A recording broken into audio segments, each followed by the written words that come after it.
Hi, I'm Dennis, and welcome to All Scale Slot Cars. With my channel, I'd like to help people discover the beauty and joy of slot cars and all that it can offer. Sometimes things are a little bit hard to find, so I try to bring everything to my channel and uh, just put everything out there and show what's available in the history of slot cars and how much fun you can enjoy them in so many different ways. In this particular video, I'd like to help people who are especially new, raw, or just experiencing a slot car for the first time. Maybe you were at a garage sale and you saw this car, and maybe you love cars and you collect, die-cast cars or others, or you just love seeing cars on the road. And this little car fascinated you because it's obviously electrical, and it just fascinated you, and you're not sure what it is, so you bought it. You paid a nice, couple dollars for it, maybe, which would be a great bargain. I'll explain later. But you brought it home, and now you're doing some research and trying to figure out what to do with it and what these are. Or you could be in the category where you had a slot car as a child, and now you're a grown adult. You're either looking for a hobby or new interest, or perhaps you have a new child, a young child, or a grandchild, or a niece or nephew, and you're trying to interest them in something that interested you when you were a child, and so now you're coming back and doing some research on it. I just like to have make a video to where we could start from scratch. I just, full disclosure, I'm no expert on this. I'm far from an expert. There are people in this field that know everything about these products inside and out, every little detail, and can tell you and can help you explain and can help you set up cars. And that can come later. I can be the bridge that can lead you to them. And you can take off as far as you want to go into the hobby, or maybe you just want to have the basic understanding of it and do your own little thing, whatever you have set up, and just enjoy them in your own personal way with your family or with your friends, or even alone. It's even fine. It's great to have just something to go to when you're alone and you have a little place set up and you can go to these and just enjoy them. And you can go as far as you want with it, or just as little as you want with it. But I just want to just teach you the basics. So if you're in those categories where you're coming back or you're just experiencing it, you could be, maybe you're a teenager and you're looking for something to do that's not a PS5 or whatever, and you want to have some kind of physical, hand-eye coordination skill, game or toy that you're looking for, and have your friends over and enjoy. This is perfect. And I fully invite you to check out those videos after you see this one and branch out from there. There's people very knowledgeable and they can guide you. But I want to at least get you off the ground if you're hesitating and not sure what you're looking at. And so let's just dive in and start from the basics. And this, like I showed, is a slot car. And what makes it a slot car is that it's got a little pin there, or sometimes it's a blade, and it'll go into a slot on a plastic or wooden track. And when you press a trigger, that's all hooked up to your system and plugged in. When you press that, the car will go. And that's basically all a slot car is an electrical car that goes around on a circuit or a drag strip or whatever you want to set up. And it's got usually these two connectors here that will touch to the electrical component of the track. So the metal of the track, and these will conduct the electricity and turn the motor. I don't want to get it technical or anything like that here, but that's basically what it is. And this pin, as long as it's in the slot, and if the car doesn't slide too far out and lose the contact of either one of those, you'll be good to go and race around your track. And The skill involved is on the straight, you can floor the controller by pushing it all the way in. And when you get to the turn, just before the turn, you need to let off that controller. And it just takes practice on when to let off and how far to let off. And when you make that turn, crashing, I tell my grandkids, crashing is a good thing because you're learning. Crashing is learning. You're learning the limits of how this particular car, now every slot car is different, even if it could be the same exact car, this yellow Chevelle with the black stripe, it could be the same exact car, same manufacturer, you bought it at the same time and you took them out of packages, but they run a little differently. And you'll see that, and that's part of the beauty of slot cars.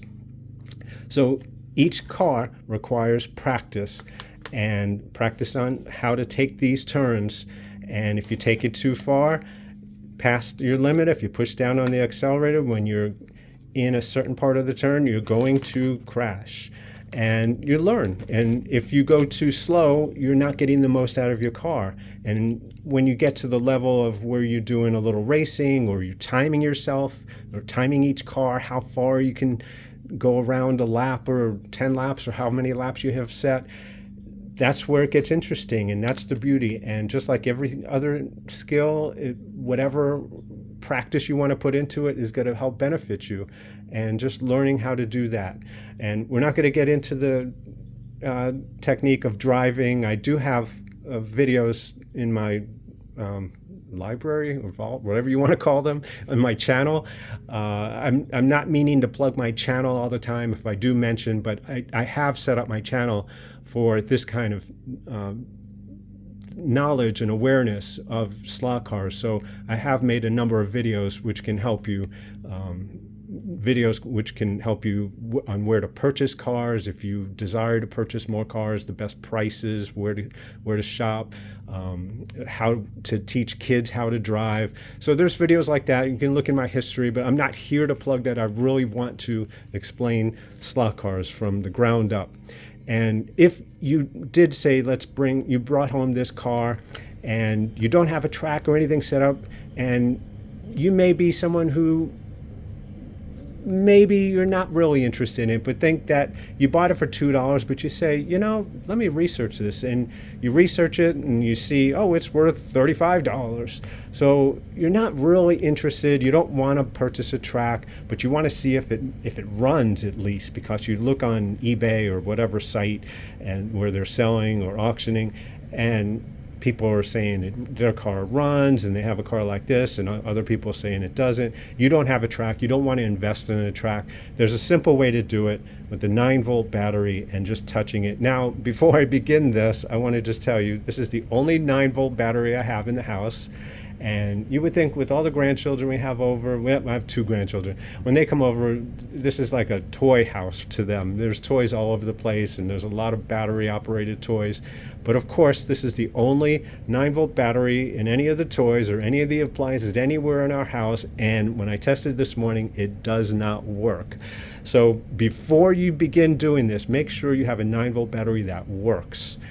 Put it into something, check it out somehow on a battery checker or tester, and make sure the battery works. That's the first thing. And after that, now of course this isn't going to do anything, but you touch each to each of these, and you're good to go. It'll spin the motor if the motor actually works. And that's just a basic test if you don't have a track and you're not intending to go any further with this. If you do want to get a track, there's places that you can get very inexpensive track. Hobby Lobby or Amazon will have sets, and you can purchase a set, or even if you don't even have a car and you see this video and you say, I think I'd like to purchase a set and see what this is all about. There's different ways that you can go on this, and there's different sizes, which they call scales, and there's a lot involved to it. So I just want to break it down to make it a little bit more simple for you. There are basically 5, I would say, different sizes of cars. Or we can even say 6. Starting with the very basic car, this is a Carrera First. Now, Carrera is a popular manufacturer of slot cars. They do a wonderful job with them, and I highly recommend their products. This is a Carrera First. You'll see this in a set, and usually they have blue tracks, and that's the very basic level of your slot cars. You can get them very inexpensively. You can get a set for $25, $30. I'm sorry for people outside of the United States. I'll be speaking in terms of inches and dollars, but I'm sorry. But we'll just go with it for that, and I can convert them for you if you'd like in the description if anybody asks. But so Carrera First, if you think maybe this is the way you go and you have young kids or a young child that you might think likes this kind of stuff, Carrera First is great. The only problem is, and it's a really tough situation, because when you buy a set, say a Carrera First set, you just get basically a small figure 8 looping track like that, and you get 2 cars with it, and one car may be faster than the other, you never know. And there's ways to tune them to get them to be kind of equal, or even purchase more cars, which you can purchase another car for maybe $15, or buy another set maybe which has a couple more different cars in it. There's different ways to approach that. But if you're facing that dilemma where one car is faster than the other, you can always give that to the less experienced or younger driver, and this would kind of equalize things. But the other problem is, now a lot of kids might love to push down the trigger and watch their car go around in a figure 8, but it would only be maybe 2 feet long, and just I don't know how many times they would want to do that. Now, some kids might be fascinated by that, but a lot of kids after 5 minutes would be like, okay, what else is there to do? And that's the problem. And so the introductory level to slot cars being that way, now I can understand it because the manufacturers have to keep it basic, have to keep the cost down, but that in itself is not an enjoyable introduction. And that's one of the things I want to help out here, is that to tell you that expanding from that, if you think that this is something that your kids may be interested in or you're interested in, you may want to expand from that from the start and give it a fighting chance, because if you don't, that boring little figure 8 is going to get put back on the shelf and put away, and then probably sold in your next garage sale. And so that's just something to keep in mind. You can explore, after this video is over, explore all the branches of which way to start, and I'll help you. I feel like we have, here's where we're at now, and there's a really rough, rugged river that's really crazy, and the other side of that river is slot car land. And once you get to slot car land, then you're on your way. Now, I want to be the bridge that will help you get over this rough river and cross into slot car land. I can help you across that bridge, and I'll hold your hand and we'll go through. I'm making this video, and after this video is not where it ends. I'm always welcome to receiving comments or questions, and I can guide you through. If you need me to make a follow-up video after this, I most certainly will, and to demonstrate something that if you have a question of, which to the best of my ability, I can help you, or at least lead you or guide you to someone who can help you in the area that you need. But I'll do my best to try to help you just get across that river. And once you're on the other side, when you're in slot car land, there's a lot of different roads to take. And then it's up to you to decide which way to go. I can lead you there and down that path, but then you're off on your own basically. And that's part of the beauty also, is this is your own individual journey. You can make this any way you want. There's nobody that's going to tell you that, oh, you're doing it wrong, because everybody has their own unique way of doing everything, including myself. Everyone is unique. And that's a beautiful thing. Once you get down a certain road and you've discovered that this isn't the road that I want to take, you can always come back and go down a different road. A great thing about slot cars is, as of now, this is 2024, and they hold their value very well as long as they're not damaged, which is another dilemma, but we'll get into that soon. As long as they're in decent shape, you can get top value for them, and you can basically get your money back. And in many cases, you can get more than what you invested into it. So you never really have to worry about spending the money and then losing the money. It's not going to go in the garbage. You could just put it up for sale, sell it to a friend or something, and you're going to get your money back and maybe even make a few dollars on your investment. So, which this could be, now in my opinion, now I'm 60, I'm recently retired, and I'm getting into the hobby. I've been into the hobby, and I see every day there's more and more people like me in my situation. They're retired and they had slot cars when they were kids, and now they want to come back. They have the time, they have the money now to buy these things, and they want to get started. And that I see as a beautiful thing, because more and more people are reaching that age. Now, of course, slot cars were huge in the 1960s. There were more slot car places and clubs to go to than there were bowling alleys in the United States in the 60s. It was huge, tremendous. And off of that spawned the home slot cars and of the 70s and the 80s. The slot cars were huge at home. The tracks that you would go to mainly disappeared. There was still a scattering, but they mainly disappeared for the home tracks and the smaller sizes. But they laid low, but they existed. They never went away.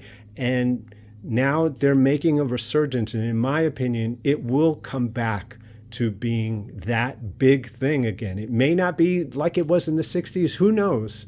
Because there's so many more different interests now. They're competing with video games and other interests, and that were never around back then. But in my opinion, this is something that you can physically do, to squeeze a controller and watch a car going around, and it'll crash, and then you need to physically go pick it up and test that out again and try it over and race against your friends. And it's one step more three-dimensional than a video game. It's right there. It's real. It's something you can hold in your hand. And there's nothing better than that. There's no video game that you can hold in your hand what you're racing and just feel and just see the detail and just enjoy. And I think, now a lot of people in the 60s are still into the hobby, but they're getting older, and maybe they're in their 80s now, and life gets in the way and takes its toll, and so that generation is dying off.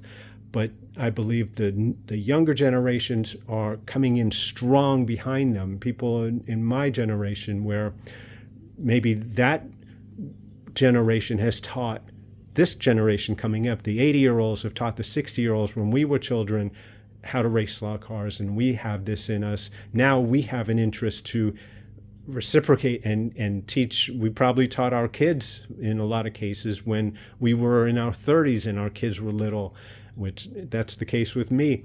And now you have grandchildren or great-grandchildren who are young, and you want to get them involved and get them into your hobby and see how much they enjoy it. Now, in my case, like I said, I have 2 young grandchildren, and they love this. Now, a lot of the slot car manufacturers have warning labels. I think in most cases they say not appropriate for under age 8 or age 5. I'm not sure, depending on the products. But I could tell you I don't want to encourage you to get something if you're the child in your life or children in your life, if one of them has an inclination to put things in their mouth and swallow, because there are some small pieces to this that can break off, and God forbid. So I don't want to encourage that if you have a child like that, or if you even think you have a child that may do that. But in most cases, I know I'm fortunate. My son didn't do that. My two grandchildren are not like that. And if you're there supervising and you're overseeing everything, that's something that, as long as they're not inclined to do that, that should not be an issue. And as long as you're there supervising, my two grandchildren each, now they're 4 and 3, each of them, before their first birthday, were racing on my 1/32nd scale Carrera track. And this right here is an HO track, but I'll explain all that. But they were racing on my Carrera track.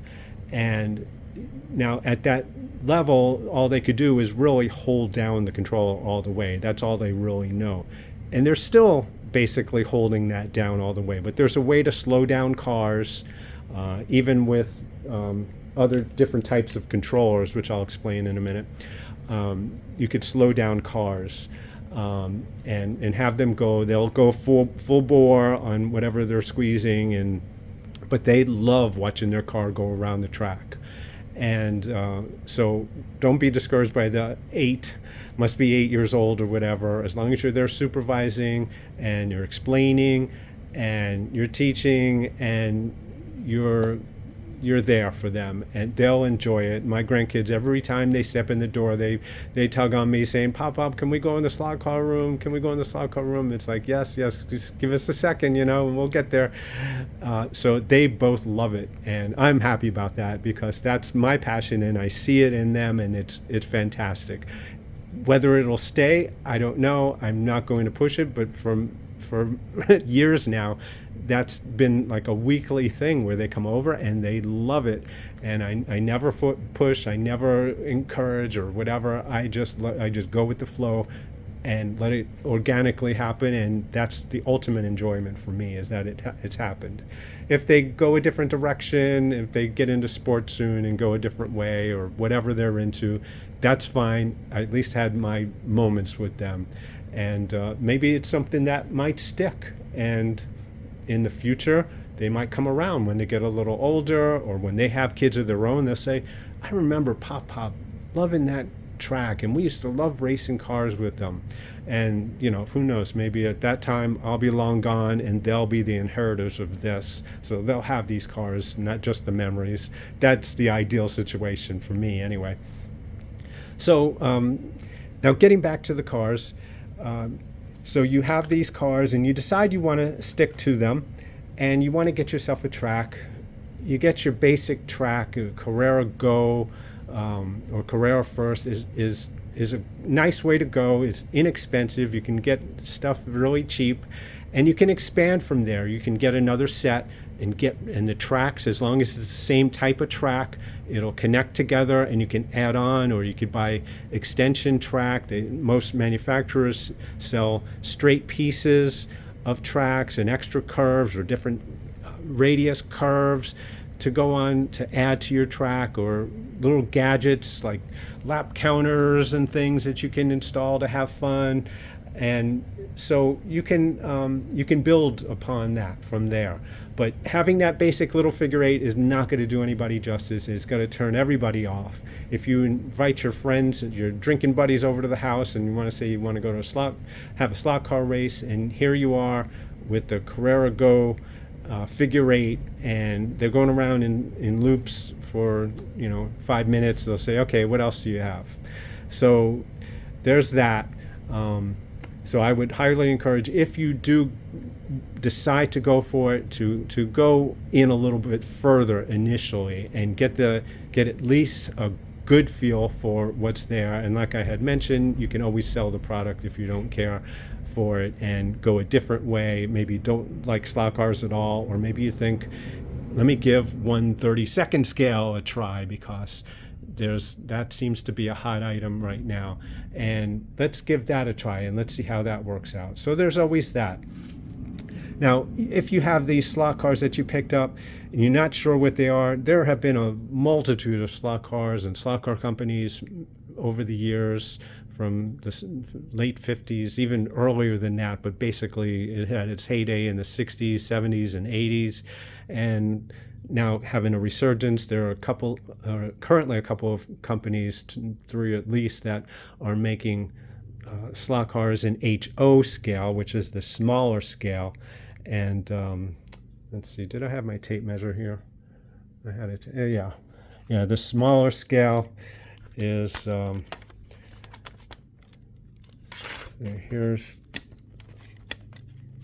it's roughly around 3 inches, and this might be almost 3 inches. Now, HO is the scale of the smaller cars that you see here, and that in itself is a broad range. The HO can be anything from 1/87 scale to 1/64 scale to anywhere in between. There's different sizes, but they generally fit on a track of this size, this HO track, which right here is 3 inches wide.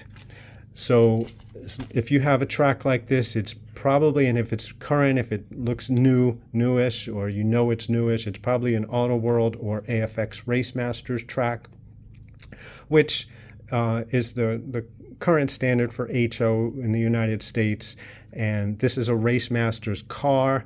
If you could tell by the chassis on cars, I'll put a link up in the description on all the different chassis that slot cars have been made in for HO, and because there's such a wide variety, if you have a car that is an older looking model, something that is generally a car from the 60s, not in every case, but in most cases, if it looks older and it looks like this, it's probably an Aurora Thunderjet or similar. There's currently Auto World that makes cars, and they'll go back and make cars from the 60s. So there's a confusion there. So just be aware of what's out there. This Aurora and also Auto World make these Thunderjets, and they're pretty similar. So you have to do research on what you're purchasing, because some of the Aurora cars could be very expensive. Some of the Auto World cars that look just like them, they're more modern. They were made within the past few years. You can buy them for $20 or less. They sell them at Hobby Lobbies. You can buy a bunch of them, $20 a piece, and they're nice running cars. So just be careful. Do research before you spend a lot of money on cars. If someone's advertising a car for $75, just be careful you know what it is. So stay away from that. I would advise to stay away from spending a lot of money on cars until you get familiar with everything. Otherwise, you can pick up nice sets for very cheap and extra cars relatively inexpensively. There's in England and somehow somewhere in the United States, in some places, Scalextric has the Micro Scalextric line, which is an HO size cars, and this is what the chassis looks like on most Micro Scalextric cars. And these are fantastic, actually. If you want a car to really stick to the track. Now, these cars have magnetism that holds them to the rails. The magnet just sucks them onto the rail, and these cars can go blistering fast, and you don't have to worry about falling off. If that's your thing, or if you think a child would like that, I would recommend the Micro Scalextric to start them off. And they make a nice line of different cars. They make character cars like you see here, Bugs Bunny and James Bond. And they make actual race cars and different variety, just as almost as much as what's available in Auto World and AFX Race Masters in the current models. And Carrera Go and Carrera First. These are Carrera Go, and you could see this is a First. Carrera Go is a little bit larger. The track, this is a Carrera Go track. It's actually, let's see here. use my... So it's roughly almost 5 inches in length, 4 3/4, I believe. So in width, I should say. So if you have this is a Carrera Go track, and you can see the tabs. That's the key to matching up what you have. If you want to get more track, make sure those tabs that connect into each other are the same, because there's Carrera First Track, which is usually blue, and it's the same manufacturer, but it's blue, or it can also come in black, which you have to be careful, but they'll have different tabs where the tracks connect, and they don't interconnect with each other. The Carrera Go and Carrera First do not match, and you can't add on to one another, you know, combining tracks. You have to stick with one or the other. The size of the cars, even though this is much smaller and this is larger, you have to be wary for that to know whether it's a Carrera Go or a Carrera First car. This is a Carrera Go, and like I showed, this is a Carrera First. Now, sometimes there are Carrera Go cars that are very tiny, so they'll be small, and you might think, oh, that's a Carrera First because it's small, but no, it's a Carrera Go. So Carrera Go, even though this is called a 1/43rd scale, it has a classification of 1/43rd scale, that varies widely too. And so you have to be wary of that. But you can run a Carrera First on a Carrera Go track. You can run a Carrera Go on a Carrera First track, but the only thing is these run on 6 volts, and these run on, I believe, 14 volts. So, or 14.8. So you need to be wary of that. I have these out. I'll set up you can actually run these on a larger scale track, which I'll explain. But if you do run these, which I do set up for my grandkids when they like to run these smaller cars, the 1/43rd scale Go and First, and this is also an SCX car, SCX Compact, SCX Compact car, which is similar to Carrera Go.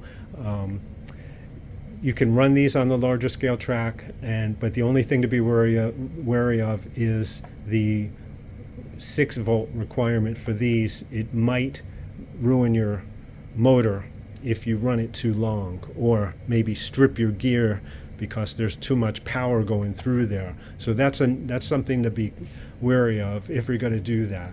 So I would suggest, if you have Carrera First cars, stick to the Carrera First track, which is battery operated. As long as you have that battery operated track, you can run your Carrera First cars on there. Everything else, the Carrera Go cars, can go on the larger scale 1/32nd to 1/24 scale tracks, or Scalectric 1/32nd scale track. So that's just something to be aware of. Did I get into this? Yeah, there's some cars you'll see floating around. This is an AFX car from the 70s, which was a hugely popular company. There was AFX and Tyco made some beautiful cars, and they made millions of them, and they're still floating around today. And if you're into that, which I am, you can watch some videos and just check out some cars and see what's out there and see what's available, and you can really enjoy collecting these cars, especially if you had them when you were a child and now you want to invigorate your interest in slot cars.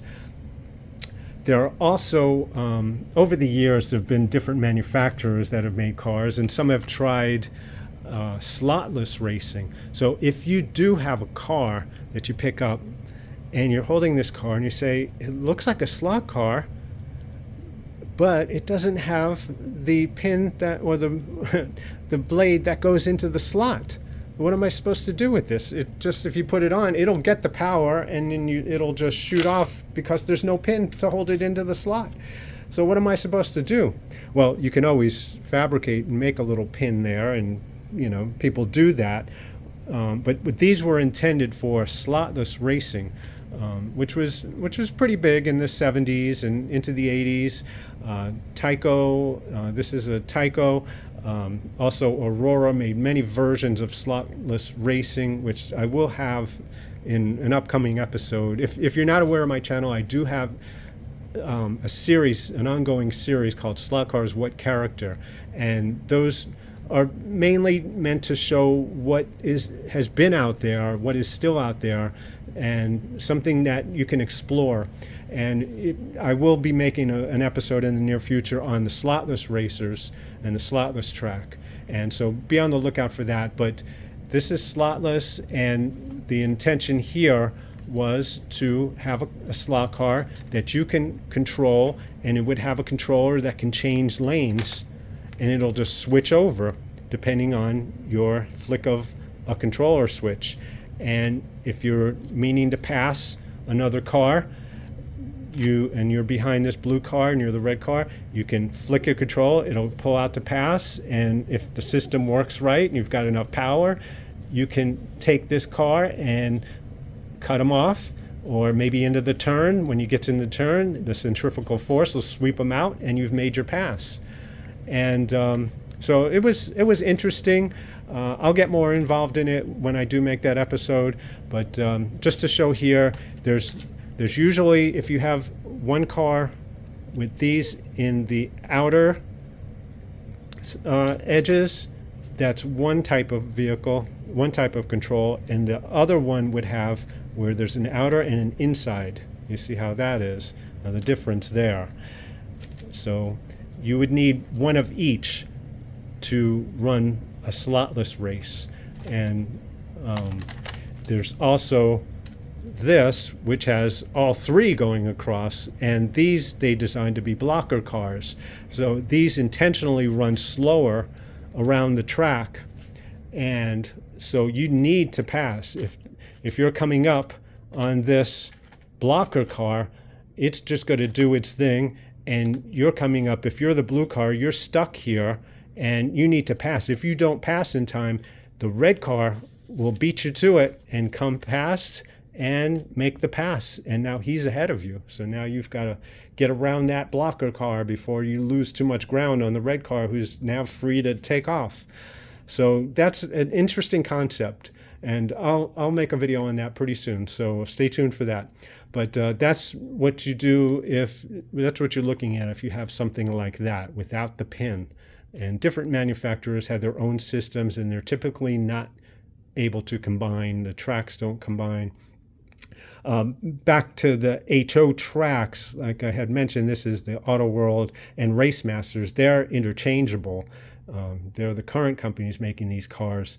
But there have been companies in the past like Aurora AFX and Tyco and Lifelike and Marchand that all have their own track systems, and they're not interchangeable, although the cars can run on each other's tracks. As long as you have a slot car that it's spaced like that, and it goes on the track, it can be controlled on any one of those tracks. The only thing is the tracks connecting to each other.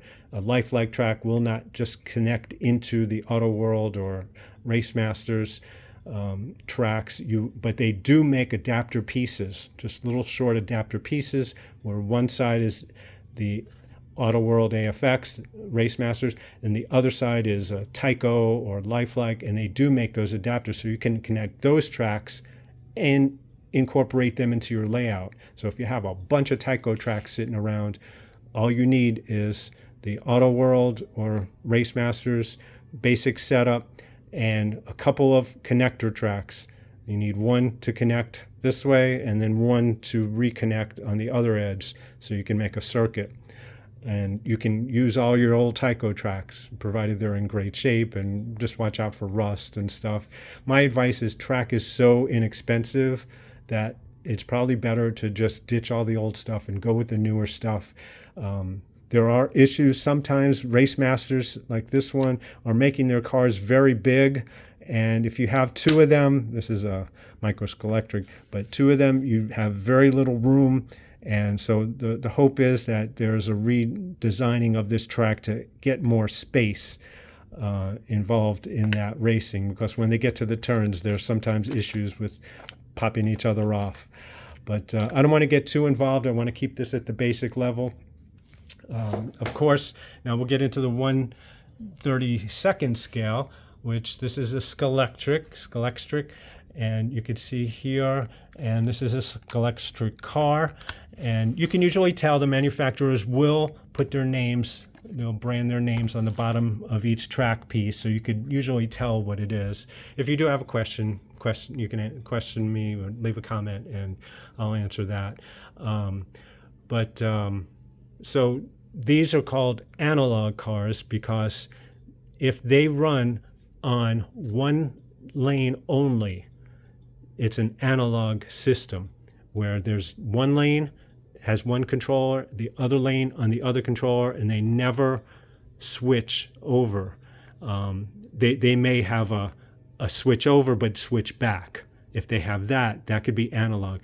But if there is a switch lane to where it can switch and stay on that lane and never come back, and you can control the car to the controller itself and say this car is controlled by one controller and this car is controlled by another controller, and no matter which lane it's on at any point, and it can switch lanes, that's a digital car. But these are analog cars. Analog cars can be made digital, and digital cars can run analog. So just to be aware, there's two different systems for that. So in addition to the slotless system, you're also looking at analog and digital. For HO, and there's only analog. Everything is analog. There has never been a digital system invented as of yet. For the 1/43rd scale, the Carrera Go, there was a digital system created. It's now it's been put to pasture, but that did involve having the ability to run 3 cars on a 2-lane track by making lane changes. Each controller would control the car no matter where it is on the track, and it can change lanes wherever those switches are, can make pit stops. Fascinating thing. But it didn't go anywhere because 1/32nd scale ahead of it is so much further advanced. So if you do have one of these and you would like to get a Carrera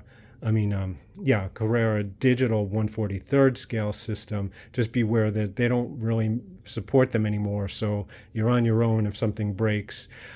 They did make, and still do, I think, a Carrera Go Plus, which I made a series of videos on. So look back in my history of my channel. Again, I'm not trying to plug, but I did set up my channel for this, for teaching purposes like this. So if you think you may be interested in Carrera Go Plus, check those videos out and see what you think.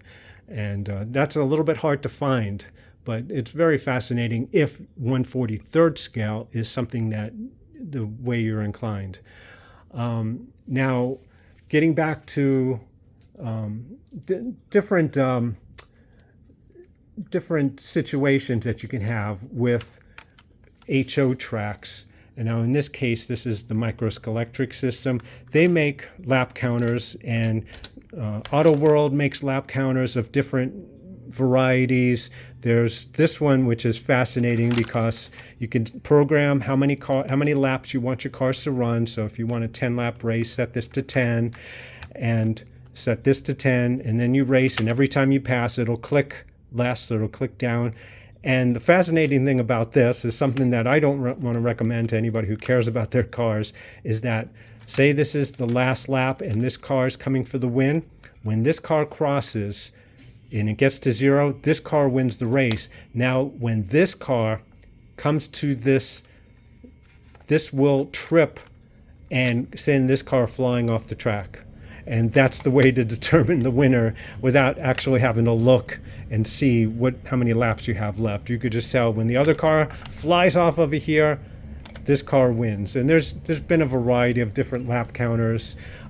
There's this one that from my childhood, it's a basic one. You set up how many laps you want to go. Oh no, you start at 0 and it'll click a lap each time a car goes underneath it.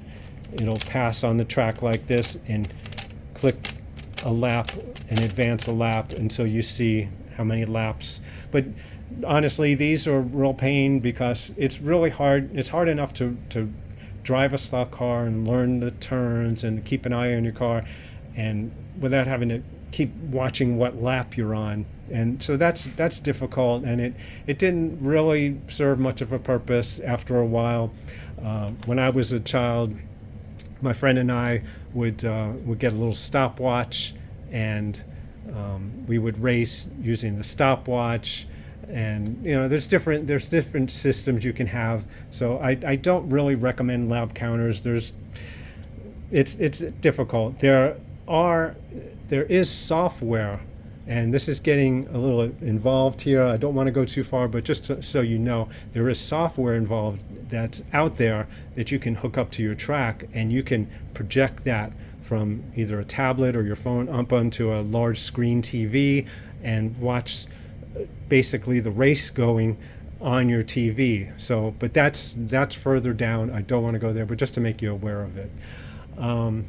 So if you're into the larger scales, one more note here on the 1/43rd size scale. There's a lot of this going around that are very cheaply made, but they're interesting characters. There's SpongeBob in a boat, and he's got a slot car, and these were made by one-off companies that just set up a basic slot car track, setting up, selling them inexpensively. You could buy them on Amazon or Walmart or somewhere, and just spend a few bucks and get a slot car.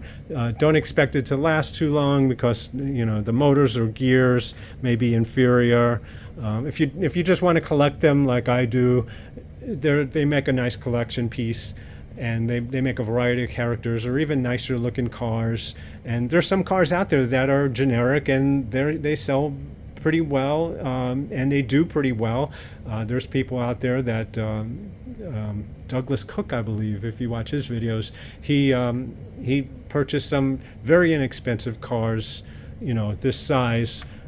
They're generic looking, maybe a basic paint scheme of red or blue or green, but they run very nicely. So for just a handful of dollars, you can get some nice cars.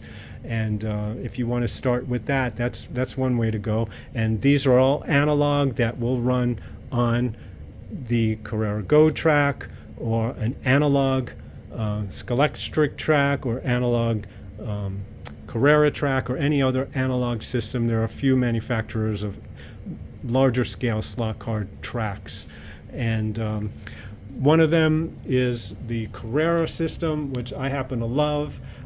It was my reintroductory to slot cars a few years ago when I was researching, and I said, I'm going to have a grandchild. My first grandchild was about to be born. I'm about to retire. It all happened at once, and I'm looking for a hobby and something to do. And I said, whatever became of those HO slot cars that I still have, that I held all these years, whatever became of that slot car thing? And so I did some researching, and I found Carrera Digital, and I was completely blown away. Once again, I've made videos on this too, and other people have. You can check out other people's channels that go into exquisite detail of what Carrera Digital is, and you can watch the races, and it's fantastic, and I would highly encourage this. But the only thing is, it's a pretty large expense, hundreds of dollars to start up a Carrera Digital track. You may want to start with a Carrera analog or Slotless analog system and see how you like that. The larger scale cars are much more detailed and just a thing of beauty, And so that's something to check out. You can buy a track, a starter set with two nice cars in it for $150, somewhere around that area, up to $200. And you can have a nice analog set, and later on you can add digital pieces or buy a digital set and combine the two, never at the same time, of course. Never put an analog starter set with the digital starter set on the same and plug them in. always one or the other. But the tracks interchange. They're all the same tracks. So that's something I would suggest. And so if you're inclined, Carrera Go is a great way to go. They make beautiful, as you see, beautiful race cars and street cars, all different kinds, anything you can imagine. If you want, I can send you a link. I'll provide a link in the description if you ask on where to find these Carrera 132nd scale cars and just what's involved with them. And there's something for everybody, including like even in the smaller scales, there's the character cars, and here's a Yoshi, and there's something for everybody. There's the GT class, anything, 60s cars, current cars, street cars, race cars, everything is available in this. And there are also other different manufacturers of 132nd scale slot cars who make beautiful cars as well.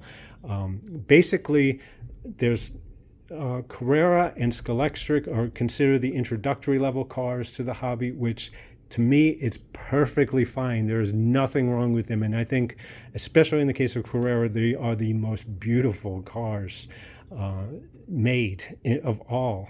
And maybe Revo Slot is giving them a little run for their money, but I still love, in terms of beauty, the Carrera, and they run perfectly, and they are solid, and they are sturdy, and they could take a hit. And that is something that I highly recommend. But if you're inclined afterward, now this is down the road, once I lead you across that bridge and you split off and you head down, say, the Carrera 132nd scale trail, and you head up there, now there's different roads you take from there. Do you stick with Carrera? Do you go analog or digital? Do you go to these what are called hobbyist brands like Scale Auto or Revo Slot, NSR, there's Slotted, there's a bunch of different brands that are making fantastic cars, and even though they're called hobbyist cars, you could still have a lot of fun with them. They're called hobbyist cars because there's a lot of things to individually tune or replace and just get the way you want to race to a T, and really have an edge over your competition by tuning it the right way. And you can watch tons of videos on that if you like.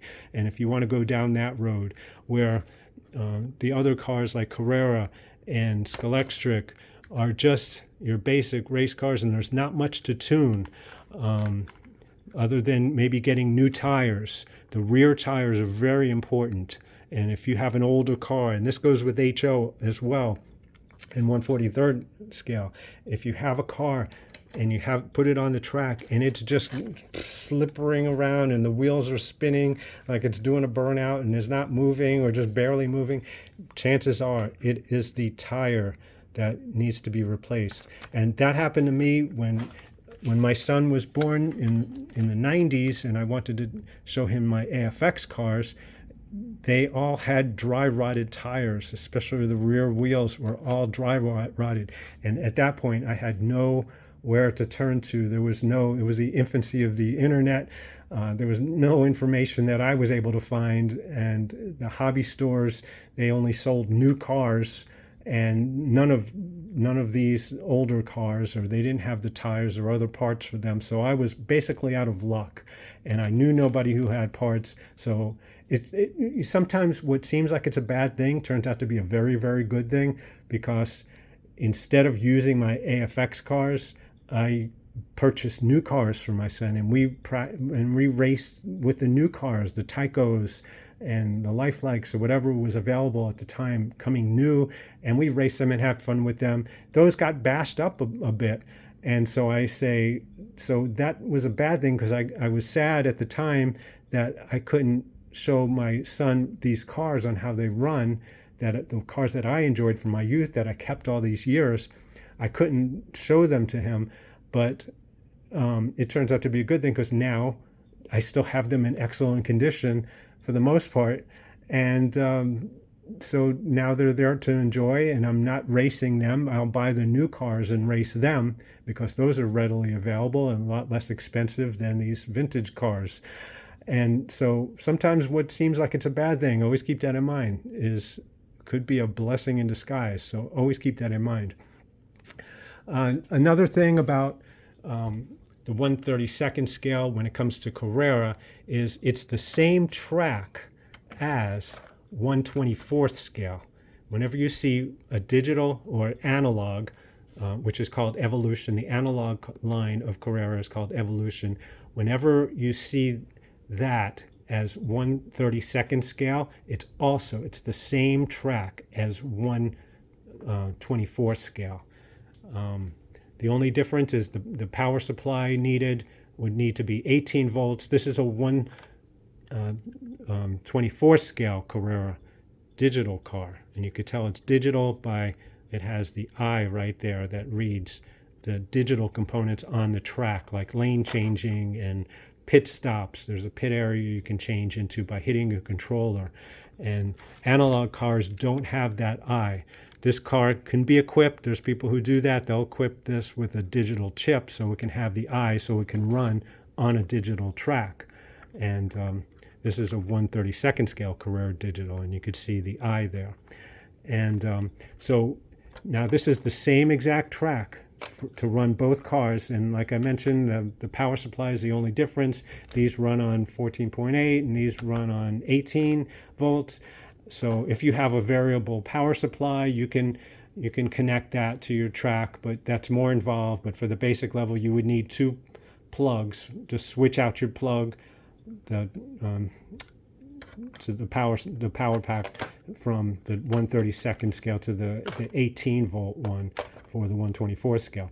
But when you run the 1/24th scale track, I would highly suggest, and even in the case of the 1/32nd scale, I would highly suggest this piece called a border. And this would go around, and this would allow your car to drift out a little bit when it goes around the turns, because that's something that'll naturally happen when you go at speed, is the car will drift.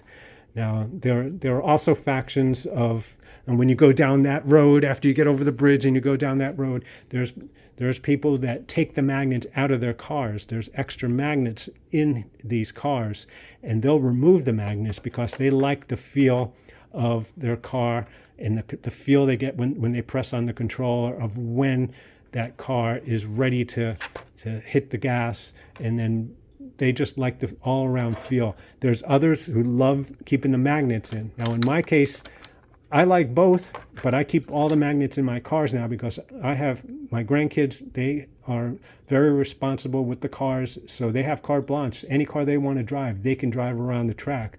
But I keep the magnets in, so this way they're not drifting and slipping and sliding. That's a little bit more advanced. You can teach your kids or grandchildren, whoever, to learn right off the bat if you want to, and take the magnets out and let them learn the hard way. But they may get discouraged. But that's for you. Like I said, everybody's got their individual journey. Approach this any way you like and enjoy. You can always put the magnets back in if it's not hitting success with you and your family or friends. But I would highly encourage you to get these borders. They are expensive, but it's a one-time purchase and they're done. But that will allow your car to drift. If you don't have them, you have Carrera makes these little plastic fences that you'll scrape along here, and it'll keep your car from falling off the track. And that's nice, but after a while you're probably going to get some wear on the sides of your cars, diminishing the value if you care about that. So you're not going to have that with this. Also, in the case of any track, I would suggest getting these clip-on borders. Safety walls, catch fences, safety walls. They make these for Carrera and other different kinds of tracks. You can clip them on your Slotless track. You can even clip them onto the Carrera Go track, and they do wonders for keeping your cars from flying off, especially if you have them elevated on a table. If you have either a regulated table that for these cars, or if you're using your dining room table or kitchen table temporarily, or coffee table just to set up something. If you have it elevated, I would highly suggest you get something like that, because the worst enemy to a slot car is a fall of 2 or 3 feet. and that doesn't really help a slot car's life, falling like that. So I would highly suggest having one of these clip-on borders, or you can make your own out of cardboard. Before I was able to get them because they were pretty hard to find when I first got my track set up. I put up some cardboard, I cut it about that high, and I went all around the outsides of my track and taped it on, and that did a great job because the cars aren't that powerful to knock that off. I use clips here to just clip on to reinforce, but even without the clips, this will stop the car. I never had an issue with the car flying off and breaking through that. And so anything you set up, just make sure it's strong enough to withhold a car, sliding off the track and falling. And the typical, it's nice to, if you only have a certain small area to set up your cars or your track, it's great to have it on the floor. It's nice, it's fun, but as you get a little older, you may not want to keep bending over to reset a car that deslotted. It gets a little old, a little tiring after a while. So it's good to get it up onto a table, and this way it's up off the floor where there's dirt and pet hair and things and human hair and skin and all that gross stuff. So it's probably a good idea to get that off the floor. At least 2 feet to maybe about 30 inches is ideal. So you can oversee and you can reach over to the far point of the track. That's about as far as I want to get involved in this video. I just wanted to have some place where someone can go who is very new and who can pick up a few things along the way. And there's so many different ways to branch out once you get over that road. There's, like, when you get for the idea of controllers, you have these basic controllers that come in the set. That's another thing that's kind of an issue with it being basic when you have the starter kits that, like I said, with the little basic figure eight, you're getting a little basic controller and your finger might tire on pushing that. And Carrera Go especially has, I don't have one here, but they have a little button. It's a turbo boost button. And you really don't want to use that until you have a lot of skill. And a lot of kids that are playing with this don't have the skill to use that turbo button. Now maybe some do, and it's great if they do, and it can add a nice feature to your races or driving, is to hit that turbo button at the right time. It's very satisfying to get that turbo button, especially the Carrera Go has loops. They have these loop-to-loops, and you need to push on that speed burst button to make over the loop. Otherwise, it's just going to fall off the loop and fall down, upside down. So that's interesting, but to me, that's more involved, and you want to be right up front. You don't want to make things complicated, more complicated than they are. Slot car racing could be very, very difficult to learn at first, and you don't want to add these things right away. You don't want to add tracks that squeeze together. There are certain squeeze tracks that squeeze together and then come back to where if these cars are approaching that squeeze, they're both going to crash each other out of the race. There's enough situations, I think, organically in the racing that you don't need those artificial things going on. You may need that in something like with the slotless racing where one car is faster. You might need some kind of barricade to move around. And also with Carrera Digital, say, any kind of digital system, you can run cars on their own, and those could be the blockers that change lanes, unexpectedly. They'll change lanes back and forth, and you never know which lane they're going to change to, and you don't want to get caught behind them, because if you're caught behind them and they're going slow because that's how they're set up, your opponent will just drive right around you. And so that makes a fascinating game of this, which is just all adds to the enjoyment of it. So there's that level. There's also, when it comes to when you get the Carrera controllers, these are great. They're mainly supposed to be for thumb controllers, but I can't do that. I grew up with the trigger controllers. Here's a trigger controller that you might find in an AFX set that you get. this is what I grew up with in the 70s, and so my index finger did all the driving. So that's what I'm inclined to use. Now the current situation here with Auto World, they have these plunger controllers, which are very basic, and they're a pain if you use your thumb or index finger. It wears you down. So there are aftermarket controllers. They're like this one for the Carrera Digital. It does everything that the regular Carrera Go, Carrera 132nd and 124 scale cars can control. And here's where you would hit your lane changes instead of the red button over there. You hit it back here. There's different aftermarket controllers, and this one is wireless. I highly recommend wireless system. That's another thing for controllers.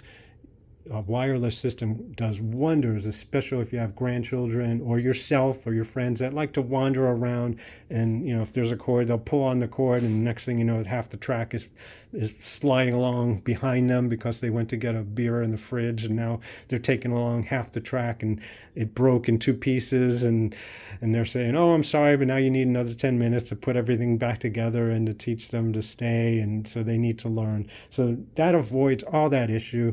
Auto World came out with this fantastic set of wireless controllers, and this is the system I have now, and everything is all wireless. You just need to do that to push that to wake it up, and you put the car on the track, and it's good to go. Wireless, no wires. You can stay anywhere around the track you want. You can position if you have two people, one on this end, one on that end. If you have four people, you can have one in every corner or one in the middle, however you like. They can wander, and it's fantastic. They're not worried about this being tethered to the track, or if they switch over somebody, if they move around somebody, now their cords might get tangled in the other person or with the other person's cord. So that eliminates all that, and the wireless controllers are awesome. So I highly suggest that no matter what scale you go. Like I show in the Carrera Go Plus video, they make wireless controllers, and that's the huge advantage in Carrera Go Plus if you like the 1/43rd scale cars, and cars can work with that. And so that's about it. There's also there's wired controllers for your HO track that help out quite a bit. Now these are wired, but they do control the level of resistance on your cars, to where some cars, if you have this turned up all the way, it's just too fast for the cars. The cars can't handle that. Other cars need it turned up that far. And you'll see as you drive each car, or you could take tips from other experts on where to position this, basically position this on depending on which brand of car, which type of chassis you're using, will go a long way in determining where you can dial that in, or you could dial it to your specific testing. When you test cars, you dial that in and you can figure out what you need. So there's a lot to learn, and I hope I haven't confused anybody. I hope I've helped somebody try to cross that bridge and get you into slot car land and take off on your journey and just be individual. That, just enjoy it. Like any family, the slot car family is fantastic. People are so willing to help you, whether you go on message boards or YouTube. Write in a comment. If somebody makes a YouTube video, write in a comment if you have a question. They'll respond. They love to respond to questions to help out people. And 99.9% of all people I've ever run into with slot cars in this hobby are fantastic, all willing to help, all just having fun with it and really enjoying it. Of course, like with any family, at Thanksgiving, you're sitting down, you've got that belligerent uncle, and of course there's going to be that, and we're all only human, and there's going to be people that might try to discourage you by saying, oh, take the magnets out, run with magnets, or use silicone tires, use urethane tires, use rubber tires, because that's what I use, and I'm that's my thing, and that's the way to go. And or only run digital, or only run analog, or only run HO, or only run large scale, the 1/24th. That's where all the fun is. There's always going to be someone who you might run across that is into their own thing and thinks everybody else should be. So just disregard them and just say they're having fun criticizing. That's how they get their fun. And that's how they get their enrichment out of the hobby, just like anything else. That's what I do. Just dismiss it, because overwhelming majority of people in this hobby are willing to help, myself included. Anything I could do to help, leave in a comment. I'm sorry this went so long. I meant to actually keep this to about 20 minutes. And so I apologize. So you enjoy, have a great day, enjoy the hobby. Thanks for watching. I'll answer any questions you have. Just leave a comment. Look in the description. If there are any of you out there who are more professional at this than me and saw that I misspoke or I misrepresented something, that's something I don't want to do. So I'm very eager to be corrected if I made a mistake in describing something, or if I omitted something. Please let me know, and I'll put that in the description.